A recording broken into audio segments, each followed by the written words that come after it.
Assalamu alaikum. This is Brother Ali, and now we're going to look at part two. So, this recording is about part two of conflict resolution, the art of communication. So, if anyone has not actually seen the very first one that I did, it was an hour-long presentation. I highly recommend for you to go back and watch that video. And I go over quite a bit of topics which will build up on moving forward. So I'm doing a 5-part presentation around conflict resolution. So the first one is an hour long, and then the next 4 will be half-hour long. And so this one we're going to jump into, but I wanted to kind of review some of the key points in the very first presentation to just to kind of put things together. So one of the first things I talked about was the brain, and where the hippocampus, the amygdala, and the vagus nerve are the main core factors of the brain when we're in conflict. So whenever someone is in conflict, a fear, fight, flight response will happen in the brain. And so the hippocampus is just the memory of the brain. The amygdala is the processing fear response of the brain. And then the vagus nerve travels to certain organs from the brainstem down to the organs and communicates with them. And oftentimes it's the amygdala is in this response of fear or in conflict, and so it's telling the vagus nerve to let the organs respond to this fear. And so that's why we're having these physiological responses such as nervousness in the stomach, shallow breathing, or rapid heart rate. So I highly recommend, if you haven't seen the first one, to go back to that one. So I talk a little bit deeper when it comes to that. I also talked about normalizing anger. So whenever conflict arises, a lot of emotions will arise: frustration, irritation, but anger is the biggest one. And whenever we're working with our youth, we want to make sure that we definitely normalize, not minimize. So one of the key takeaways here as our teachers, leaders, counselors, and educators is we want to normalize that anger is okay, and we also want to just address it, and we don't want to avoid when someone's angry. We want to actually address that anger, and then we want to normalize it. One thing we don't want to do is minimize it, where we say, well, you're overreacting, or you're taking things out of context, and that's a way to minimize anger, and oftentimes that will shut down the student or the child, and so we don't want to definitely do that. So we want to acknowledge the anger, and then we want to help them process why they're angry. And then I talked about how to reflect and when someone's angry. So I use the acronym PRR, which is PRR, and that's pause, reflect, and respond. And I go into that deeper into the that first hour-long lesson, and talked about deep breathing. So these are some tools and strategies to help with anyone who is going through some conflict. And so we definitely want to calm individuals who are in conflict, and we practice deep breathing. And so some of the other key aspects that I covered were sleep, diet, and exercise. We want to make sure that our youth are getting the sleep that they need, especially if we're working with them continuously, and if we're seeing patterns of irritability or frustration consistently. We want to make sure that sleep is not an issue, because a tired child is a cranky child, and then also diet. So we might get a student that might be hangry, and so that's because they're angry because they're hungry. So that's what that means, if you haven't heard that term before. And then we talked about no being okay. And so when we have two students, or even more, that have conflict, no is a very emotionally triggering word, and so no is okay. So, and then we went into healthy boundaries and how to establish healthy boundaries. And so that was that first hour.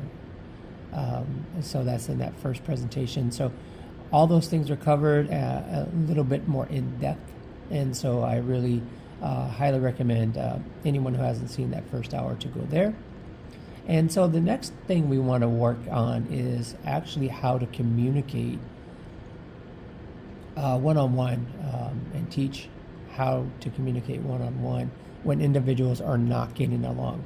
And so on this slide, you're going to see A and B, and you're going to see 80% and 20%. So what 80% and 20% is, if you add that together, it's 100, but no one ever gets along 100% of the time.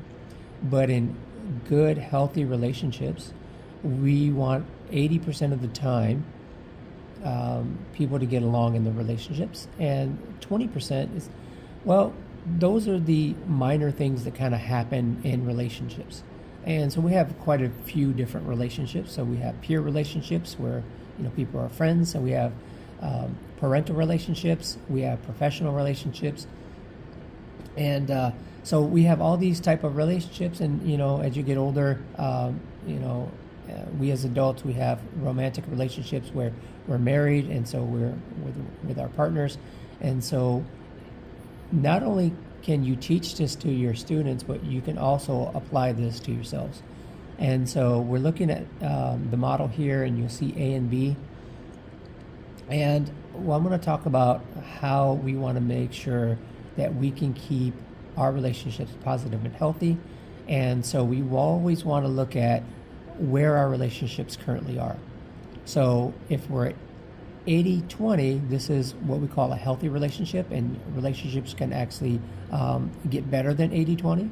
We can get into the 90-10s and 95-5s. So that's when we really, really have a solid relationship. But relationships can also fall. And when we're looking at that 20%, we want to make sure that these are minor infractions or minor issues within the relationship. These are not major relationship breaking things in a relationship. So major relationship breaking things would be theft, abuse, physical abuse, assault, those kind of things. So when we look at that 20%, we're looking at the minor agitation. So maybe someone's just consistently late, or when someone borrows something, they don't necessarily get it back in a time that was agreed upon. So those are just minor issues or irritations, and so that's what we're talking about. And so we see A and B. So A is a particular individual, and B would be another individual. And going to the next slide, you can see that some relationships will actually fall, and some will get down into 70-30, 60-40, 50-50. They can actually go even further than that. We see a lot of sibling relationships happen like this, and oftentimes we will see peer relationships fall below 50-50.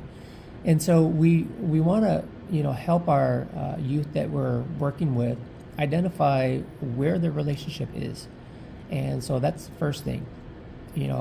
Oftentimes with my students, I will ask them specifically, between you and this other person, where would you say you are? And so they'll identify, well, I'm at 70-30, or I'm at 60-40. And so once we identify that, the next thing we want to do is we want to look at the negative. And so we want to look at what the issues are. So if someone says, well, me and my dad are at 60-40, and we're constantly arguing and fighting, and we just don't get along. Well, the first thing I want to do is look at that 40%. What is it where we're fighting, fussing, and cussing about within the relationship? So we always want to look at the negative. So I want to go back just a little bit, because I want to make sure that whenever we're working on a relationship, this is a relationship that we either have to be in or we choose to be in. So have to be in are family relationships. What we choose to be in relationships, these are like friendships. And so if this is a relationship that we don't even want any longer, then we can just talk about separating and ending that relationship. So this model and this lesson is around relationships that we have to keep or want to keep. So moving into the next slide, we're going to talk about negative communication. And so you'll see two arrows, one on top and one on the bottom that are curved. And so the two in the middle just indicate that these people are in a relationship, but the very two on the very top and the very bottom, the curved arrows represent negative communication. So I left those arrows in black. So let's just say that B said something negative or did something negative to A.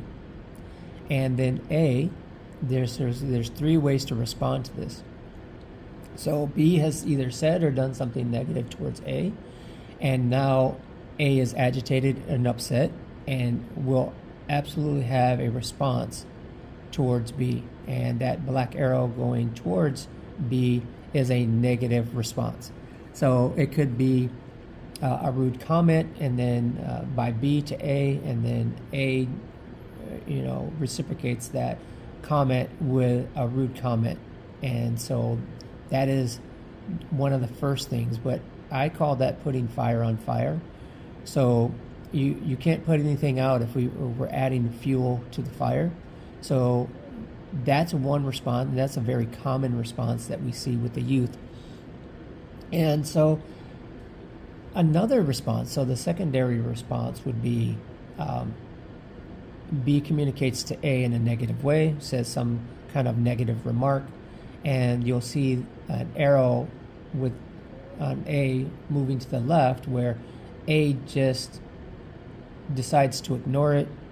That arrow represents ignoring or just walking away from or just trying to forget about it. And so just kind of leaving it alone, not responding. And this actually this is the way I was taught. So growing up, I grew up in a big family. And in my family, I'm the youngest sibling. And oftentimes I'm the one seeing the brunt of my siblings' aggressions. And so I would go to my mother. And so I would be, say, A. My name's Ali, so A. And my brother would be B. And so my brother would do something negative to me, and I would go to my mom, and my mom would instruct me, just forget about it, just leave it alone, it's not a big deal, and she would minimize it, and she would basically encourage me to just let it go. And so you'll see that arrow kind of moving off to the left there, and that's just, not addressing the issue. Now, this does not work, but this can be used, but there's a rule. It can only be temporarily. So if somebody is so upset that they can't necessarily address what B did to them, then it's okay to walk away. So temporarily, we can do that. We can actually disengage temporarily, because maybe our emotions, we're too hurt, too angry, too sad, too frustrated, that if I say anything or do anything at all, it'll be in that negative, which will go back to that very first slide. So maybe B did something negative, and then all of a sudden they decide, I'm going to say something right back. But in this particular case, we walk away from it. We don't even address it. We just try to ignore it and try to forget about it. But this does not work, because the action might happen again later because we haven't addressed it with B. So the rule is here, if they do, or if you do, walk away from a comment or an action that hurt you, it can only be temporary, because if this is a relationship that we want to keep or have to keep, we need to address the stress. So temporarily, we can walk away. And even the Prophet ﷺ gave us 3 days. So 3 days of just not addressing the person who has hurt us or not speaking with that person. But temporarily, we need to come back and we need to address the stress. So the next slide, you're going to see a blue arrow on the very bottom. And the blue arrow is actually addressing the stress, but we're doing it in a very specific way. And this lesson is about teaching our youth how to address the stress when someone has hurt us, either said something or done something to us that hurt us or upset us. So what we want to do is understand that there's a two-step process. The two-step process is time and place, and calm and clear. So let's start with the first one, time.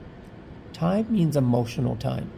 So if A or B is in an emotional state where they're not either listening or they can't express their feelings in a positive way, that's the time that we could just say, let's table this discussion. We'll come back to it temporarily. We're just going to let this go. But there's going to be a time, whether it's an hour later or a couple hours later or maybe a day later, when we need to come back and we need to address the stress. So when we're looking at time means emotional time, not physical time. So a lot of my parents will mess this up and they'll say, when you get home from work, when you get home from school, we're gonna talk about this. Well, maybe it's still not the right time because someone in the relationship is too emotional, and it's going to cause even more issues when a discussion is taking place. The next one is place. The right place, and I wish I would have put this on my slide, but it's one-on-one. The right place has to be one-on-one, especially if we live in a place where there's multiple people, or we're in a situation where we have multiple people, like running a group. You want to make sure that you're addressing the person privately. You want to take them to the side and you want to address how you're feeling and what your concerns are. This is a mistake that our youth will often make, but our adults often make as well.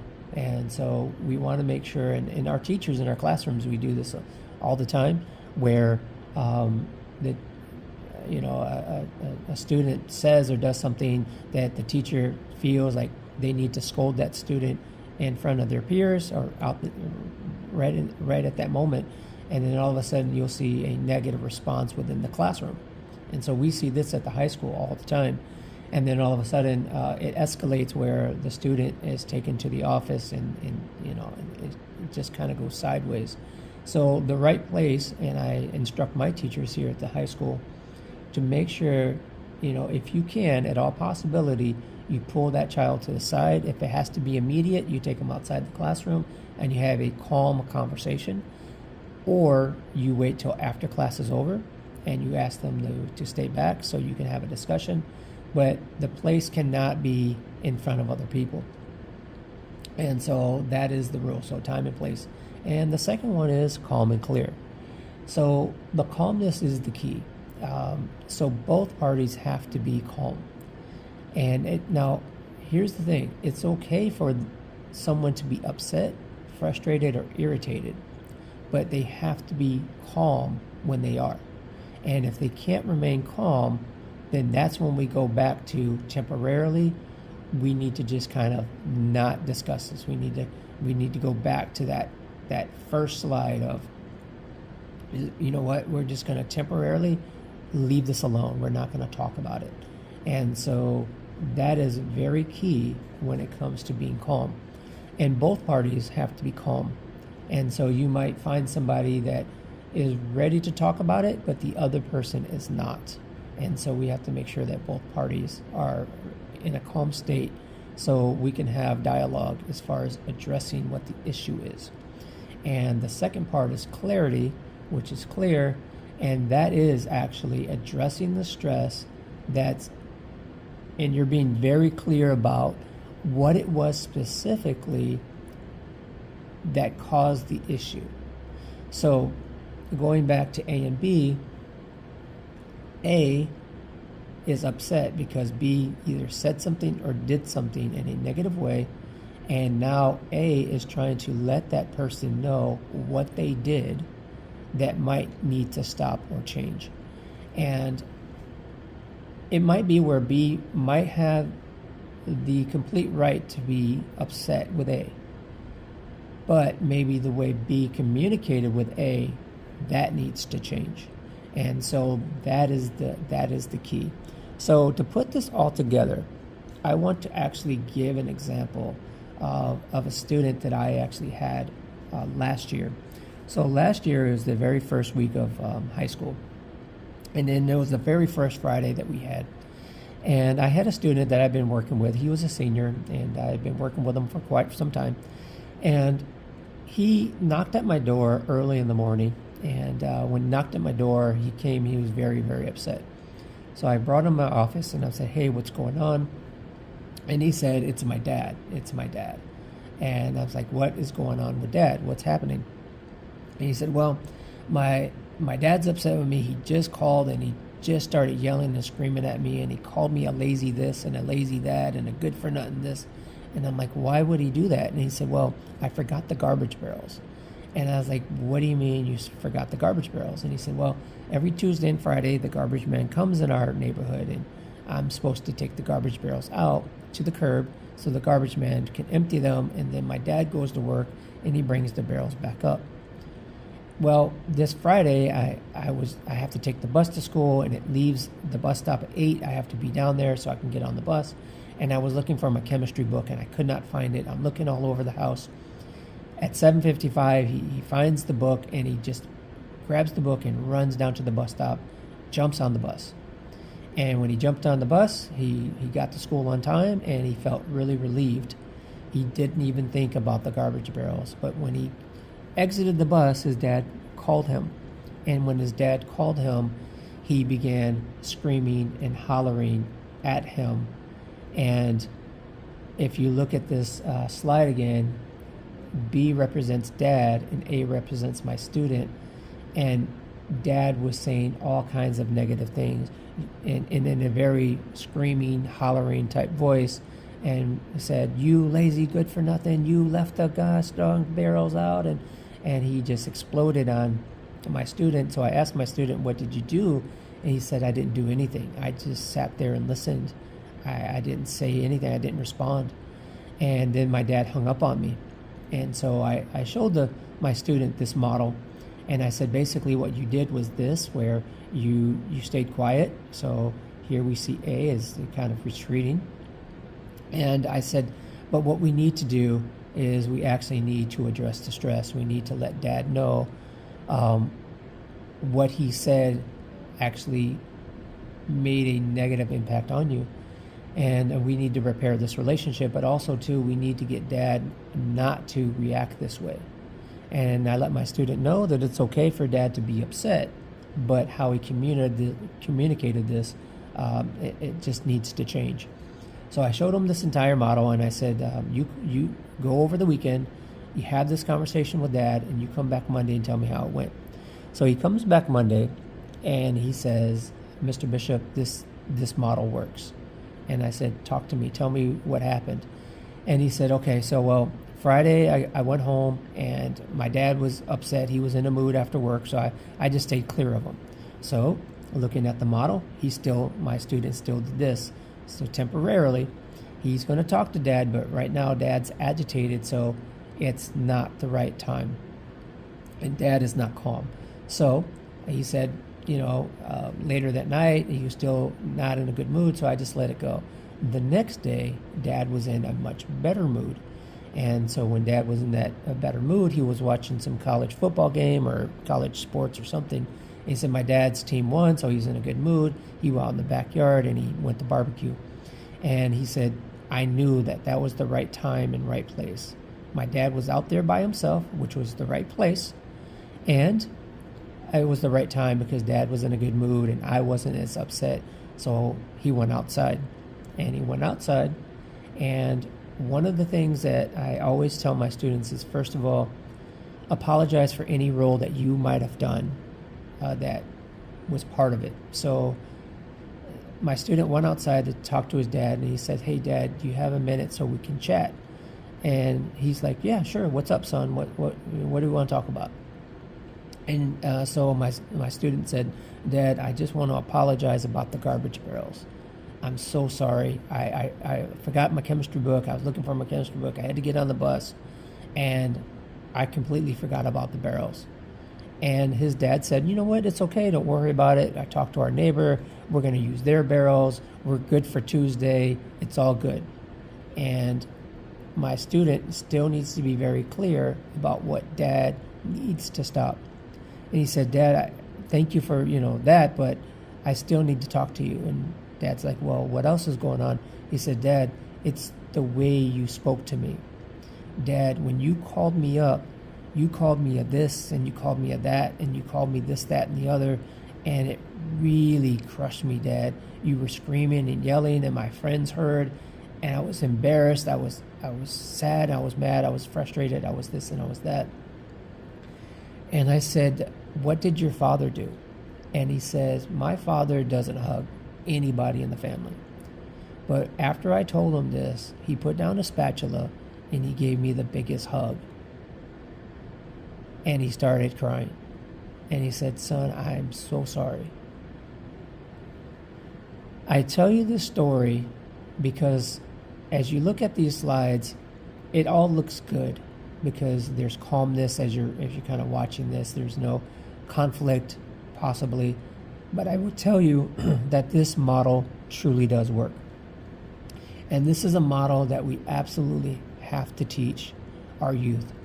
And not only do we teach our youth this, but we actually want to model this as well. So when we have a student in our group that we might be running that's frustrating us or irritating us, first of all, we need to make sure that we're calm and we're clear, and we use the right time and right place to address their behaviors and our concerns. And if we consistently use this model, I will promise you that it works. Now, this model is not perfect, and all situations are different.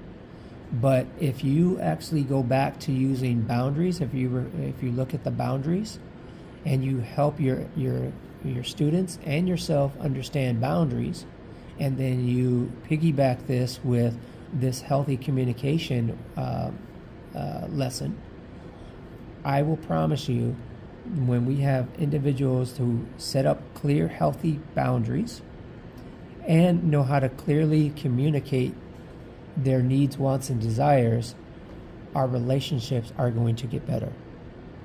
So I want to thank you so much for taking this time to kind of go through this presentation with me. Please write this down. Please take notes on this.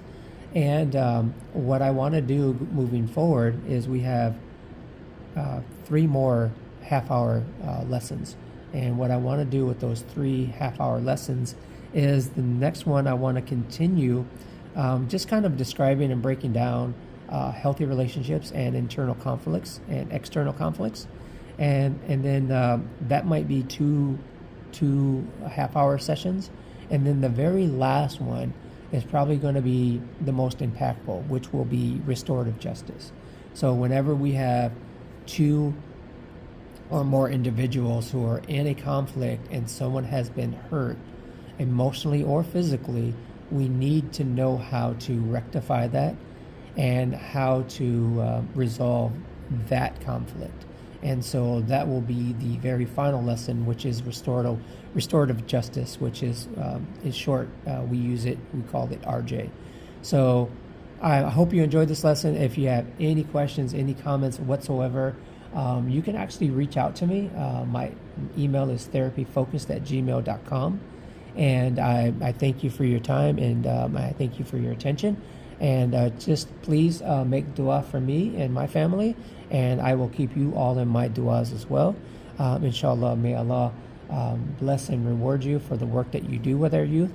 And anything that I said that was helpful is from Allah, and anything that I said that was any mistakes was on my own part. So please keep us in your du'as, inshallah, and then Allah bless all the work that you're doing with the youth. I thank you for your time again, and please look forward to that next 30-minute session that I'll be posting out soon. Thank you for your time. Assalamu alaikum.